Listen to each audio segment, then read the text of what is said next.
The college had survived the English Civil War, King Philip's War, and 2 different colonial governors, and yet some people were still asking whether it was worth all the trouble. This is Chapter 5 of our series on the history of Harvard University. In October of 1676, a delegation from the Massachusetts General Court arrived at the college to investigate whether the institution was a net benefit to the colony, or whether it should be shut down to focus on more pressing matters like, not getting massacred by Native Americans. There were 3 main complaints about the college. First, that it was too expensive. Second, that there weren't enough students. And third, that it wasn't training ministers well enough. To address the first point, the General Court appointed a committee to look over the accounts of the college and see if they could find any waste that they could cut. They found a few small things, mostly involving a couple of servants who were given slightly higher salaries than necessary. But for the most part, Harvard was being run very efficiently. It cost about £1,300 per graduate,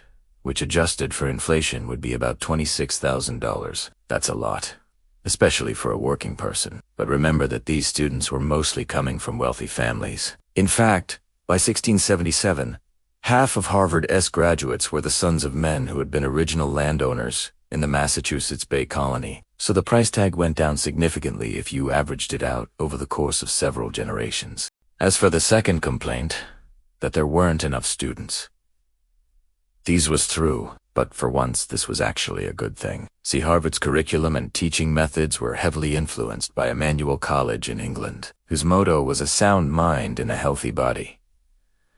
Part of this ideal included having a small student body where the professors could give their full attention to each individual student. It also meant that the college was able to maintain high standards, while also keeping tuition low. If the college had more students, then those standards would have to fall just to keep the price down. Also, by this point, Harvard was already addressing the issue of low enrollment by starting to accept students younger than 14.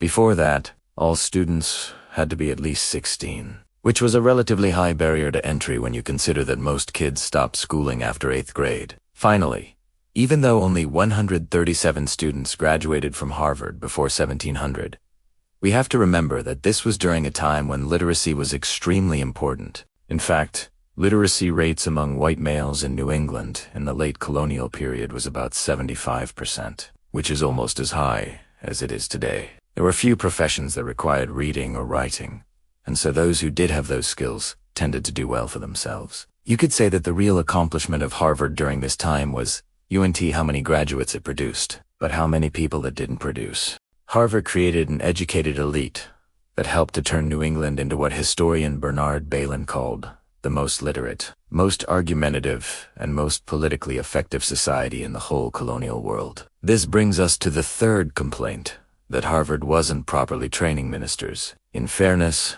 this was probably the intention. When the college was founded, its purpose was to train Puritan ministers, who would help to spread the gospel throughout the New World. By 1676, however, the Puritan population of Massachusetts had become quite stable, and there was no longer a need to train hundreds of new ministers every year. Instead, the college began to turn out ministers with broader educations, men who knew more about science, philosophy, and literature than previous generations of Puritans. Some historians have argued that this broadening of education was actually a bad thing for the colony, because it led to a decline in religious piety. However, I think it is better to see it as a natural evolution in the life of the college and the colony itself. As Massachusetts grew older and wealthier, its institutions, including Harvard, had to grow and change along with it. Besides, the Puritan clergy was already becoming more educated. The next generation of ministers were attending Harvard and then going on to study at Oxford or Cambridge before returning home. By this point, it was clear that Harvard was here to stay. And so the real question became how to make the college better. Much of this would come from expanding the physical plant. Between 1677 and 1700, Harvard received 7 major gifts of land and buildings, including the estate of John Danvers, which contained 12 rooms and extensive gardens. These rooms would become the first permanent college building outside of Massachusetts Hall. Then, in 1692, Harvard received a gift of 300 volumes from a recently deceased benefactor. This would become the foundation of what is today the largest library in the Western Hemisphere. And so that brings us to the end of the colonial period and the beginning of a new century. We'll talk more about what happened in Chapter 6, but for now let's take stock. How did Harvard go from a fledgling school of 40 boys to one of the largest and wealthiest colleges in the colonies?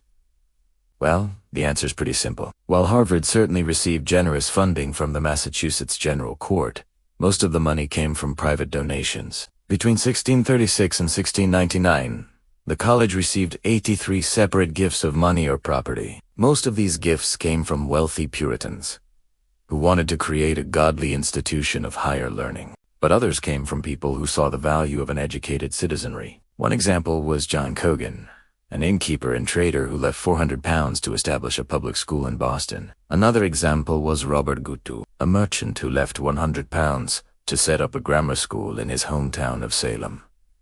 These examples reflect a key aspect of Harvard's mission, which was to serve the common good of the colony. From its earliest days, Harvard was conceived of as a public good, something that would benefit not just the wealthy donors, but the whole community. Think about it.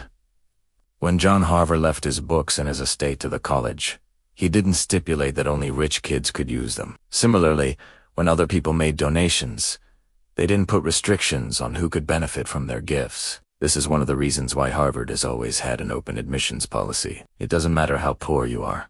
You can still get in if you work hard and get good grades. Or to put it in the words of the college's first president, "The Lord hath more gifts in store for this infant university to enrich it, and bless it in the progress of so many years as shall make it appear to the utmost his sovereign power and bountiful goodness."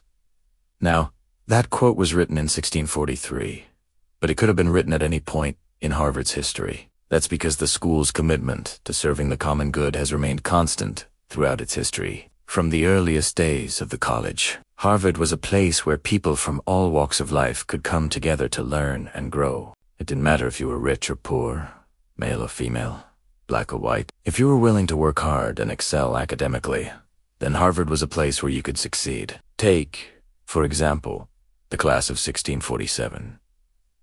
This class contained 6 members, including Increase Mather, who would go on to become the most influential Puritan minister of his day. But it also included John Danforth, who would become the wealthiest man in the colony. And it included William Stoughton, who would become one of the judges at the Salem witch trials. These men came from different backgrounds and had different viewpoints, but they were united in their desire to learn and better themselves. The same can be said of the students who came to Harvard in the following decades. Among them were men who would go on to become doctors, lawyers, merchants, farmers, ministers, and even soldiers. Some of these men, like John Hancock and Samuel Adams, would play a key role in the American Revolution. Others, like Increase Sumner and John Davis, would go on to become U.S. senators. Steel authors, like Roger Sherman and James Sullivan, would sign the Declaration of Independence and the Constitution. What's more, Harvard was a place where women could come to learn, even though they couldn't earn a degree until 1954.